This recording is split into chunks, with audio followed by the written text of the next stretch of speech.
Good morning, everyone. Assalamualaikum and good morning. I hope you can hear me clearly. Okay. All right, for today, my sharing session will be on Introduction to Chain of Custody, COC certification and its requirement. So for this 45 to 1 hour, I'll be sharing with you Introduction to Chain of Custody. So basically, to those who are not familiar with COC certification and sustainability, so this is like a very basic presentation for you. But for any COC holders that is attending this morning, so I think you might be familiar with this presentation. Okay, so throughout my presentation, if you have any question, you can just type in the chat box. All right. So this is what I'm gonna be sharing today. Okay, a little bit of background for chain of custody certification. Okay, so nowadays, if you can see, okay, people or consumer are more aware of what they are buying, especially for, in this case, timber product, such as the paper bag, or books or anything that is timber, made out of timber, furniture. Okay, so they are becoming more aware and they are starting to buy eco-friendly product, sustainable product, and they are demanding for information on what they actually buying. So this is where certification come into the picture to provide assurance to the consumer. Okay, there's a little bit background on today's topic. Okay, so for today I will start with MTCC. What is actually MTCC? So MTCC, for those who are still confused with MTIB, MTC. So MTCC is the Malaysian Timber Certification Council. So we are an independent and non-profit organization. We develop and implement a voluntary national timber certification scheme. Okay, it's a voluntary scheme.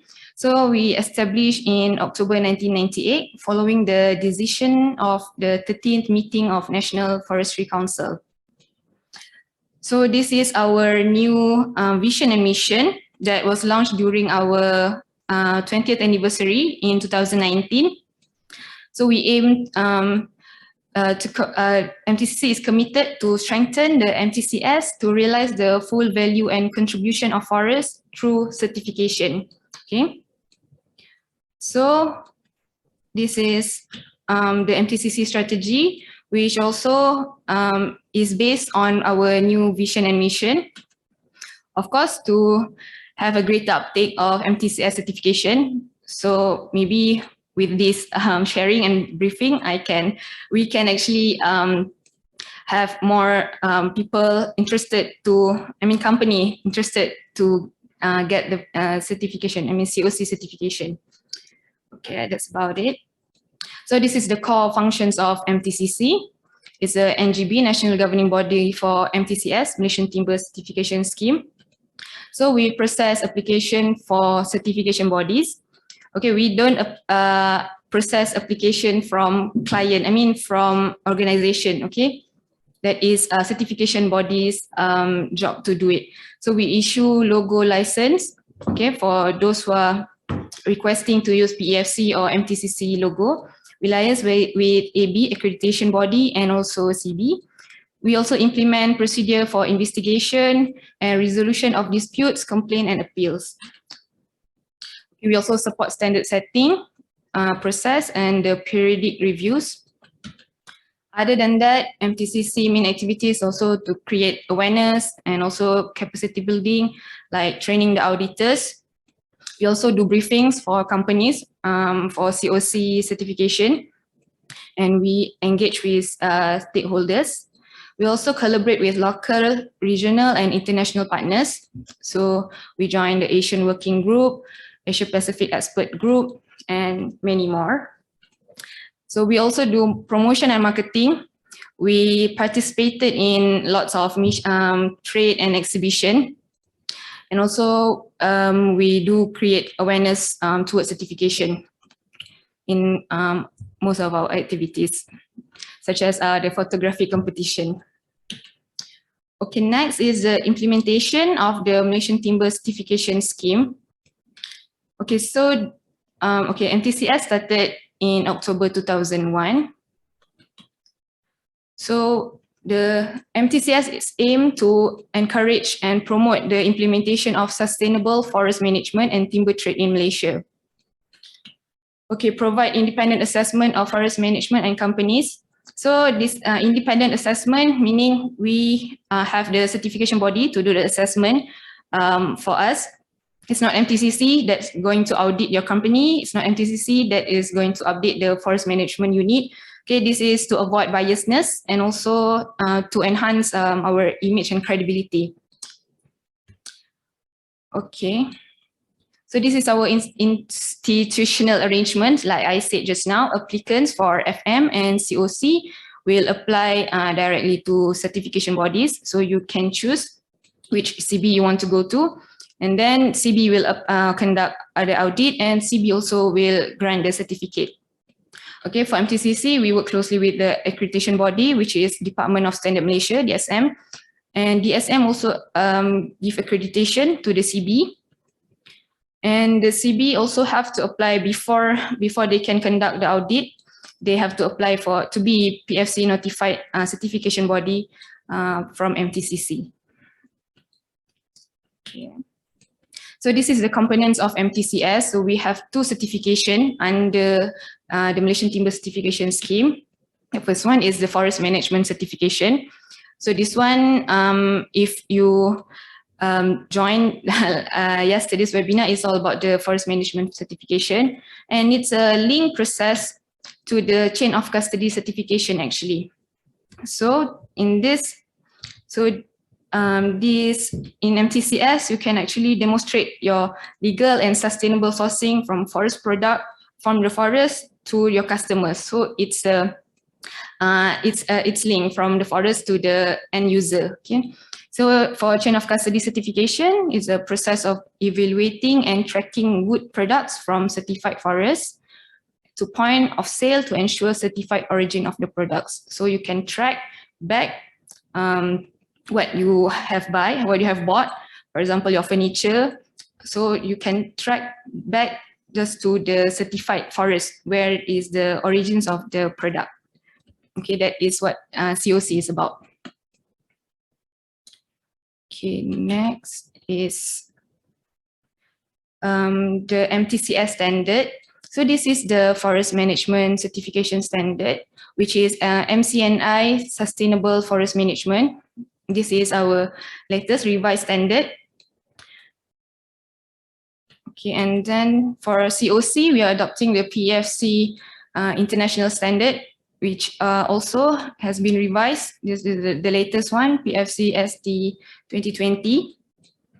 Okay, for the FM standard, we are using our national standard, like I said, the MCNI and SFM. Okay, this is to tailor the sustainable forest management requirement in Malaysia, in our ecosystem, in our socio-cultural context. Okay, while for COC, we are using an international standard, which is the Pfc standard. Okay, next is the certification bodies under Mtcs. So for forest management certification, we only have two for now, which is CIRM QAS International and also Control Union. Control Union is new, just notified this year.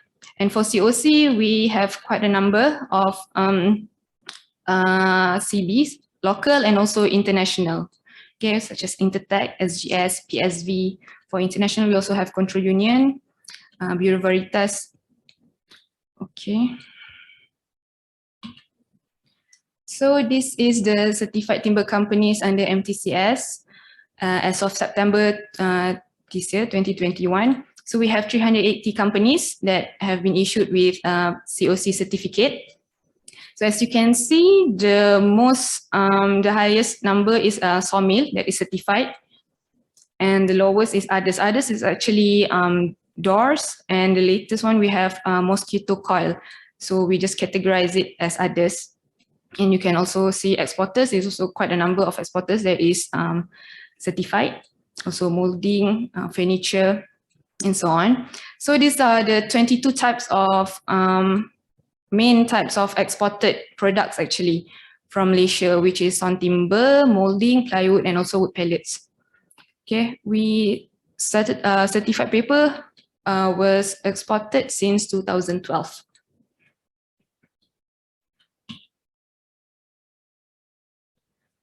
Okay, this is total export volume of certified timber and timber products in 2020. Okay, as you can see, the highest is on timber. As I mentioned, it's not the highest exporter, so I mean the highest product number, and destination would be Netherlands. So we export actually the most to Europe. So Netherlands, and then Japan, UK, and you can see other country also that we are exporting this our certified product.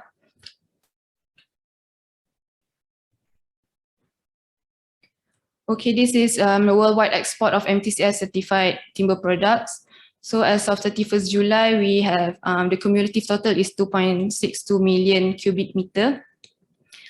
You can see the highest percentage is exported to the Europe, and then followed by Asia, Oceania, Africa, and also America. In total, we have 72 destinations. The one in the green one is the destinations that we export. We have exported our certified timber products. Okay, so Pfc endorsement of Mtcs. So Pfc is actually an umbrella organization that endorses National Forest Certification System.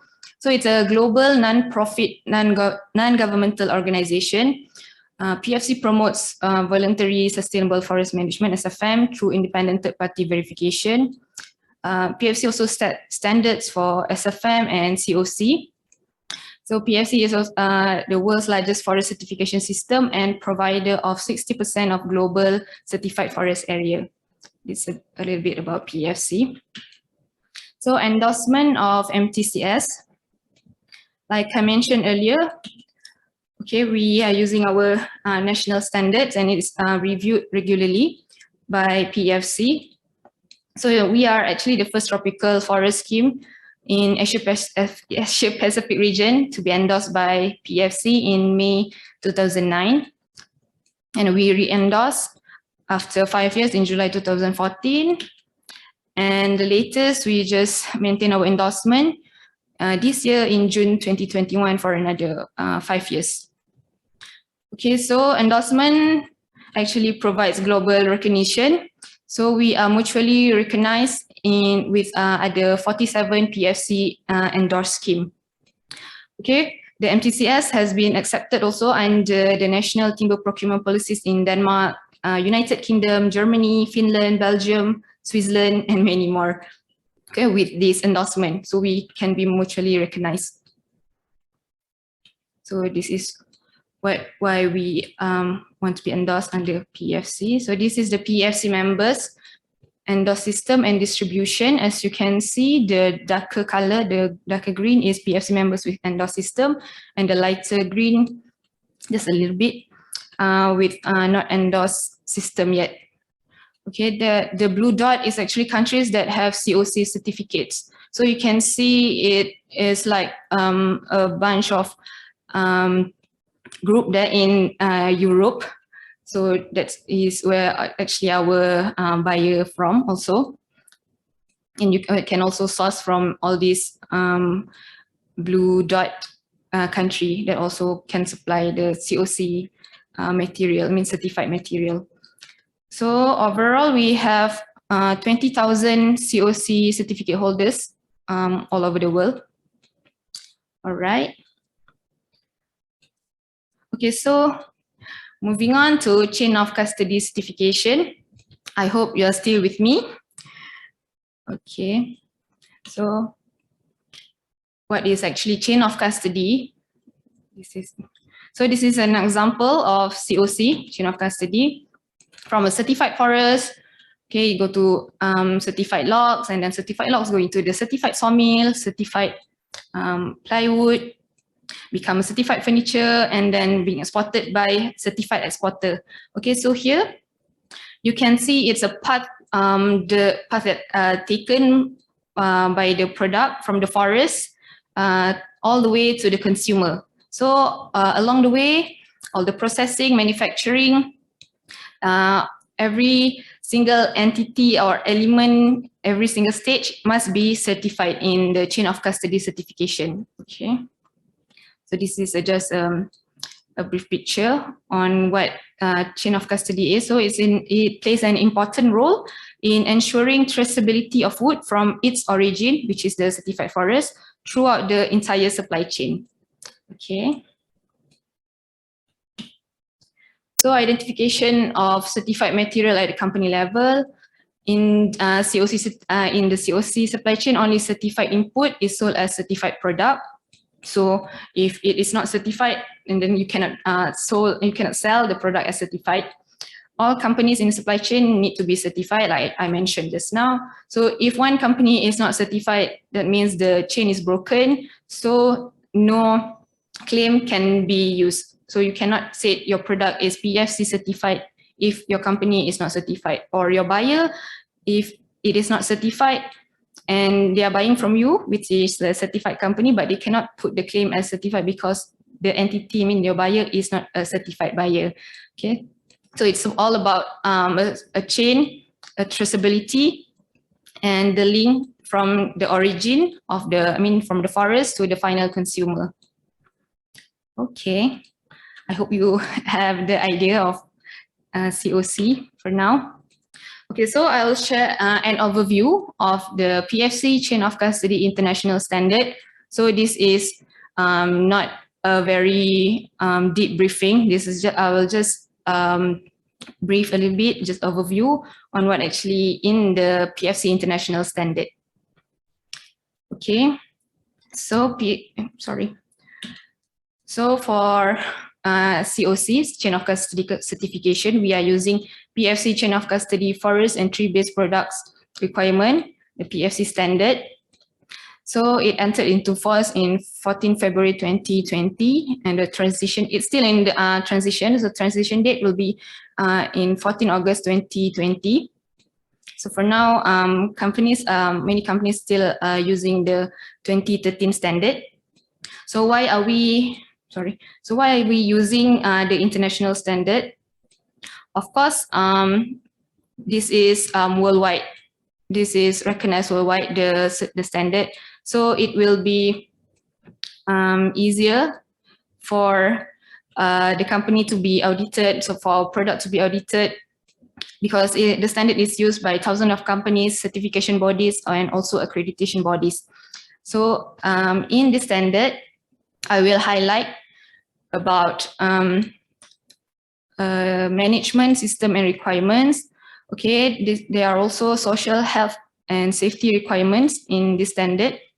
Identification of input and output, COC methods, of course you have to know the methods, and due diligence system, DDS requirements. So this is some of the topic that is in the standard. So in the standard that we don't actually only talk about traceability or about the link, about tracking. It's go beyond that, beyond traceability. So we actually, in the standard, it's also about social health and safety, and also the DDS requirements. So DDS requirements actually is in the standard, in the 2013 standard.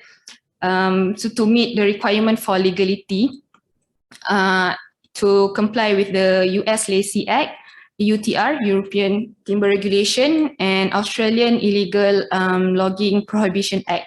So this is where DDS requirements is included in the standard.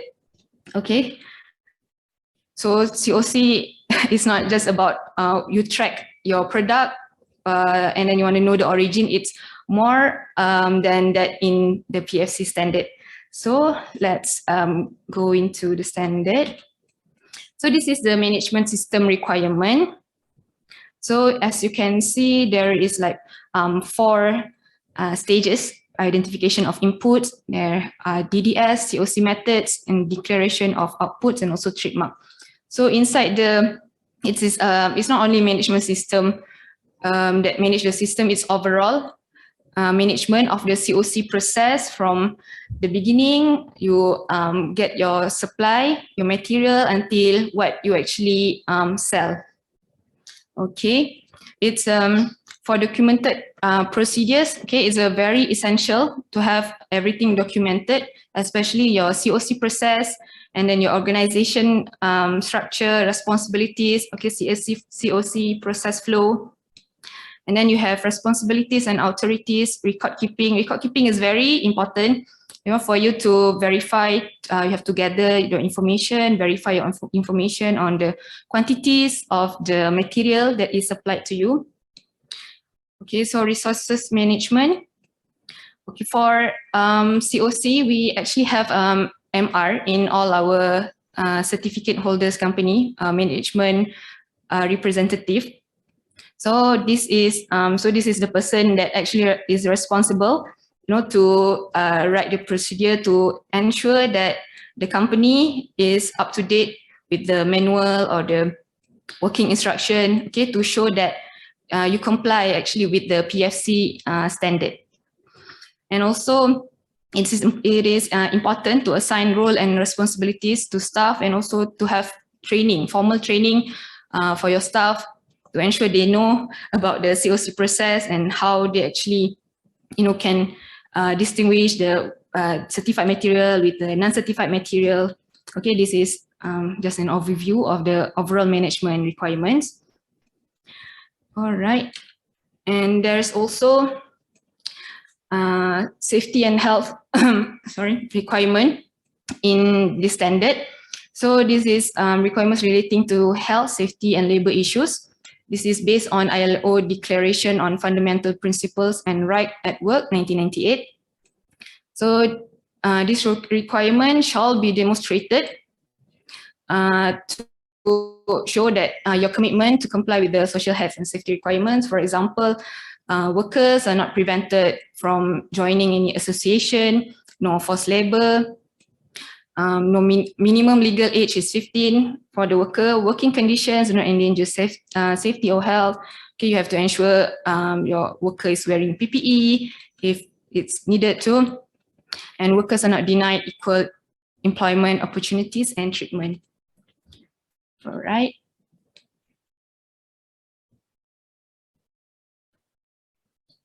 Okay, moving on to identification of inputs and declaration of outputs. Okay, firstly, in the COC system, in the COC process, you have to know your input. You have to know what is the material that is coming into your supply chain. Okay, so there is 4 material category in the COC. So the first one is Pfc certified, anything that is delivered to your organization with X% Pfc certified claim. And then whatever that is delivered by Pfc endorsed scheme claim by FM certified supplier, and anything that's meeting Pfc's recycled material definition. The second one is Pfc control sources. This is actually other material that come into your supply chain that has conducted DDS on it and determined as negligible risk. So they will be considered as Pfc control sources. And for neutral material, it is a non-forest and tree-based material, for example, metal or stone. So this material will not be calculated in the percentage of your claim. Okay. Okay, this is the identification for the documents during the delivery. Okay, so you have to ensure you have all the 7 items here to be checked, especially the Pfc claim. What is the claim actually that you are receiving? Is it certified material or is it Pfc control sources material? And you can also check validity of your supplier certification via website. Sorry. So this is the Pfc website. Okay, you can just go to the Find Certified and type in your supplier or any companies that you want to check. So for example here, you can see the certificate status. Is it valid or suspended or already withdrawn? And then end of validity. So is it has already expired? And the scope is very important to know the scope of your supplier. Are they supplying what they actually put in the scope? Okay, so this is also they will mention the products of the company. All right, so the next one is chain of custody method.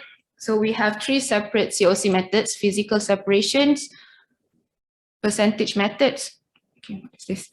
And also credit method.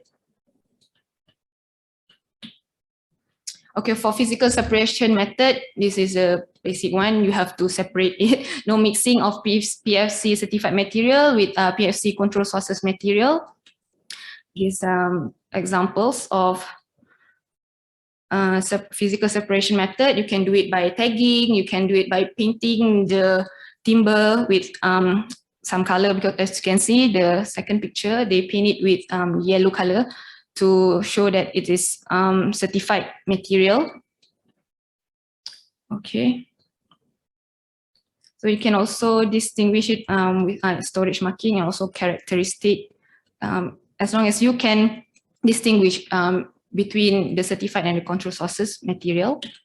The next one is the percentage method. This is a method that is used when you mix certified certified material with control sources material. Okay, these are used for collections of solid wood product, example molding, components, plywood, furniture, chipboards, fiber boards. This will use the percentage method. Okay, the last one is the last one is the credit method, transfer of credits from Pfc certified material in the product group to Pfc control sources material in the product group. So for this credit method, it is not many Malaysian companies using the credit method. So usually, company that is dealing with pulp fibers will use this because there are still lack of material. So in Malaysia, we still have materials. So when it is in silos, as you can see, this is just an example. It's quite hard to count the percentage. So they implement the credit method. Okay, this is the credit method and also the percentage method. It is actually very technical and have all the calculations, but I will not share it today with you because this is not a briefing. So I just mentioned the 3 COC method. Okay, moving on to controversial sources. So as I mentioned earlier, in this standard, there is the DDS requirements, to prove legality of the timber that is entering the supply chain. So for controversial source, it is forest material that come from illegal harvesting, GMO, conversion of forest, and also conflict timber. So for illegal harvesting, the forest is not, the activities that is not complying the forest management practices, nature and environment protection, protected and endangered species, and also ILO declaration. If you're not complying it, like I mentioned in the earlier, so your product, your material can be categorized as controversial source. So it's very, the requirement is very significant in this standard actually. And then the right of indigenous people and also not complying anti-corruption. So for GMO, utilizing genetically modified forest-based organism. Conversion is converting forest to other vegetation type, conversion of primary forest to plantations. This is also based on the national policy. And then conflict timber traded by armed groups to take advantage of any conflict that's happening. Okay, so when there's controversial source, sorry, this is where due diligence system is required. So the first step to DDS actually is to access information. So this is, sorry, the basic element of any DDS. To increase the transparency, behavior modification, okay, so to know what you are actually buying. So you have to access to the information. For example, if you're buying logs, you have to get the removal pass and then the delivery documentation. You have to know the country of origin, country of harvest, your tree species that you're buying. Okay, so regardless if the material is certified or not, this the first step in DDS have to be done, the access to information. Okay, so the next one is a risk assessment.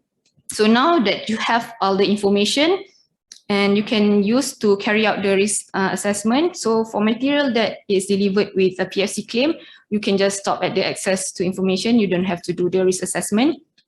So assess risk of material come from controversial sources being included in the supply. Okay, so you have to do the risk assessment here. Substantiated concerns. Okay, so this is information supported by proof or evidence. Okay, to indicate that the forest and tree-based material originates from controversial source. So you have to promptly investigate and no later than 10 work days as of identification of the concern. Okay, next is, management of risk. So during the risk assessment, you have two outcomes, which is negligible risk or significant risk, actually. So if the outcome is significant, you cannot use as COC input. Okay, but if it's negligible, you can proceed to use it. Okay, so management of risk can be done by identification of supply chain. You can do the on-site inspection and also corrective measures. So the last one, if the risk mitigation is unsuccessful, so no input to the Pfc chain of custody supply chain. So no marketplace concern to be solved, or if it's not solved, no place in the market. Okay.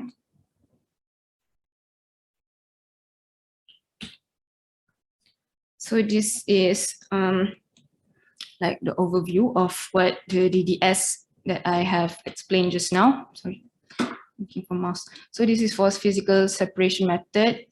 So as you can see, if your the supplied material is certified, and then you go into the DDS, which is access to information, and there's no risk assessment, you can proceed to processing the material and also sales, and you can use the claim, Pfc claim. So for Pfc control sources, it's also the same. For certified material also, if there is complaint, you can proceed with risk assessment, and if the risk is negligible, it can still be considered as Pfc certified and enter the processing stage. But if the risk is significant, like I said just now, it is unsuccessful for the risk mitigation, so it cannot be used in the Pfc supply chain. Okay, this is the same, but this is for the percentage method. So if there is complaint, of course, if any complaints that, for example, if there is complaint that you are not complying the ILO, okay, there's issue with your workers, so that is also will be considered, and then there will be risk assessment. Okay, so if it is negligible risk, so you can proceed with processing. That is just one of the example. Okay, next is the trademark. So Pfc label enables you to communicate your responsible practices visibly to your customers. So by how you actually want to show that you are having the Pfc COC certificate by using the Pfc labels. Okay, we call it the Pfc trademark now. This is becoming ever more important as consumers are increasingly conscious of the impact of their buying decision. So this is an example of on product label. So mostly it's on the packaging. You can see the Pfc label. This one also. So this is promotional label. So it is promoting Pfc event, I think, okay, on a banner. So this is how you can show, and on the Pfc trademark, Pfc label actually is your own Pfc logo license number, where consumer can actually go to the website and key in your logo license number, and they can check, like I did just now. Okay, you can just key in the logo license number or certificate number or your company number. So in this case, your buyer can key in the logo license number in the Pfc website to check on their supplier. Sorry. Okay, so next is how to get Pfc COC certified. Okay, so this is the process actually. So first you have to contact your Pfc national office in your country. So here you can contact Mtcc. And then you can select to gain more information on the documentation, or if you want to look at the standard, and if you have no idea on what you have to do next, you can just just contact Mtcc. And then next you have to select Pfc CB, your certification body that I have listed just now. We have a number of CBs for COC. And then after you have contacted your CB, you have to prepare for the audit, the internal audit and also external audit by the CB. And these are the standard that you have to comply. So we have logo, we have COC standard, and you have to identify the products that you want to certify and how you want to use the Pfc trademark. So for this, you have to contact Mtcc again, because we will approve the logo application. And then you have to identify, verify the material category of input materials and check the certified supplier status. So when you're certified, you must know, is there any supplier for what the product that you want to be selling. And then you have to choose the certification option, for example, individual or multi-site, also producer group. And then set up your management system in compliance with Pfc requirements. This also can be integrated with ISO 19001 and 14001 if you have already complied with this ISO. So it's will make it easier for your company. So it's management system requirements, sourcing requirements, social and health, safety requirements. Then select your COC method, physical or percentage. Okay, this is what you will have to do after you decided to get the certificate. And you have to brief and train your staff, like I said just now. And also Mtcc provides briefing also and training per request. But briefing, we do it yearly, briefing to all the COC holders. And then you have to conduct internal audit to make adjustment before arranging the audit with your CB. Okay, so the audit, arrange an audit with your CB, and then you will receive your certificate once auditors have verified your compliance. Okay, valid up to 5 years. And then you can sign your logo usage license. So when you are certified, you can already use your logo and communicate, which is use the Pfc label to demonstrate that you source responsibly. Okay, next is, so this is overview on how you can get Pfc COC certification. Okay. Impact and recognition. So impact and benefit of Mtcs. Okay, improve and processes and practices of SFM. Increase transparency and engagement with other stakeholders in forest management. contribute to Malaysia's roadmap toward SDG goals, SDG 2030, helps to fulfill Malaysia's commitment to international conventions and treaties.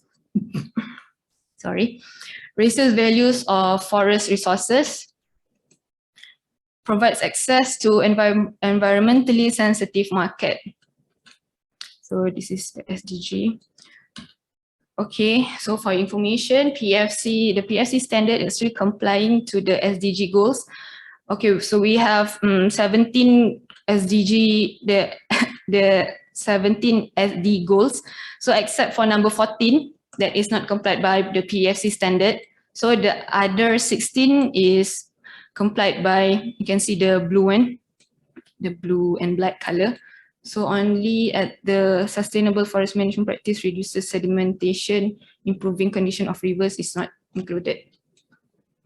So for those companies that are embracing sustainability, so this is the right certification for you. Okay, if you are saying that okay, you are embracing the SDG, so we have it covered for you. So increase acceptance to major companies. So this is the first certified non-wood based company, Royal Selangor. And then we have the Setia, SP Setia Group, Signature Kitchen, Dapo, first certified homeware, first certified paper egg tray. So right now we are actually certifying many companies that is consumer-based product. Okay, the latest one in 2021, we have certified, we have the first certified mosquito coil and also first certified diapers, which is Pet actually, and other brand actually. I can just remember Pet. So you can look at the mall if you can see Pet with the Pfc certified label. Okay. So recognition of Pfc and Mtcs. So I have also mentioned just now, it is recognized. Also recognized by many public and private procurement policies and green building system worldwide. For example, the Banking Environment Initiative, the Lacey Act, EU Eco Label, Japanese Clean Wood Act, and also the Illegal Logging Prohibition Act. All right.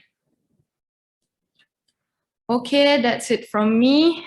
That's all that I have and I can share about introduction of the COC certification. So if you have any questions or anything else to share, you can put in the chat box. Okay, let me have a look at the chat box first.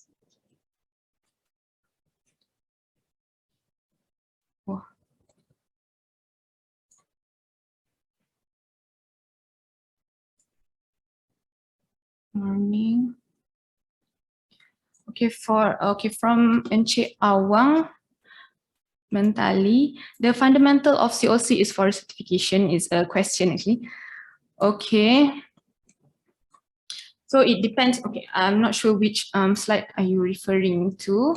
Okay, Encik Awang. Okay, it actually depends on the situation, the scenario. So if you are referring to sustainability, forest management certification is fundamental. However, apart from the Pfc certified, CLC also have another category, which is also Pfc control sources, where the materials are not originating from a certified forest area. Okay, as I mentioned just now, we have Pfc certified material, and we also have Pfc control sources material. So COC companies only need to ensure legality of the material. So all the documents are in place to prove that it is legal and also sustainable. In this case, forest certification is not fundamental in COC certification.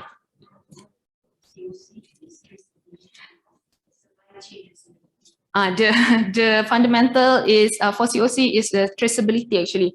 Traceability of the supply chain, like I showed just now, from where you got the origin of your material from which forest, but this does not mean you have to get the forest certification.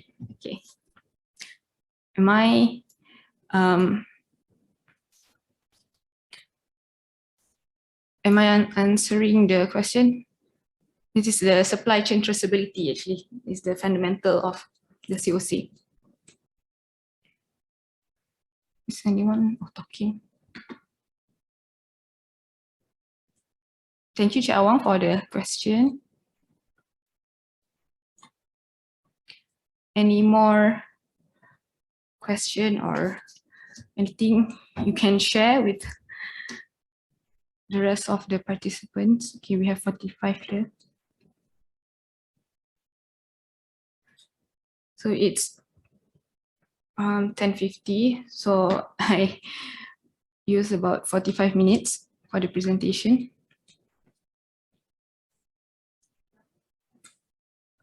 45.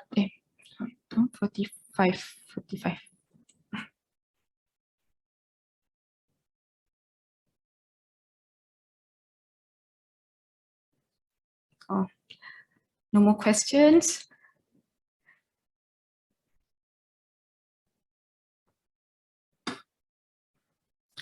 Okay, I think I can share, Hasif, if you can help me for the survey form. I think I appreciate if you can, I mean, not survey, a feedback form actually for this webinar.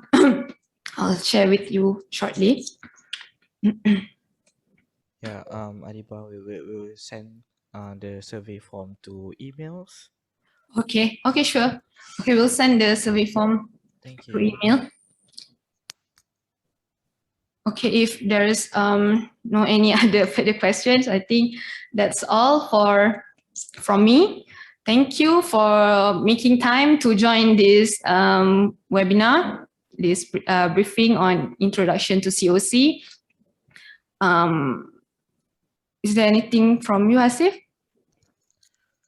No, from me. Okay. I would like to thank you, everyone. Thank you, Adibah, for today's briefing. I hope everyone have learned a lot today. As introductions to the chain of custody and its requirement. If you have any other questions that you might come out later, you can always email us at coc@mtcc.com.my, or you can email Miss Adibah@mtcc.com.my. With that, I would like to conclude by thank you, everyone, and I wish you a great day ahead, and have a nice weekend. Yeah. Okay, thank you, everyone. Have a nice weekend.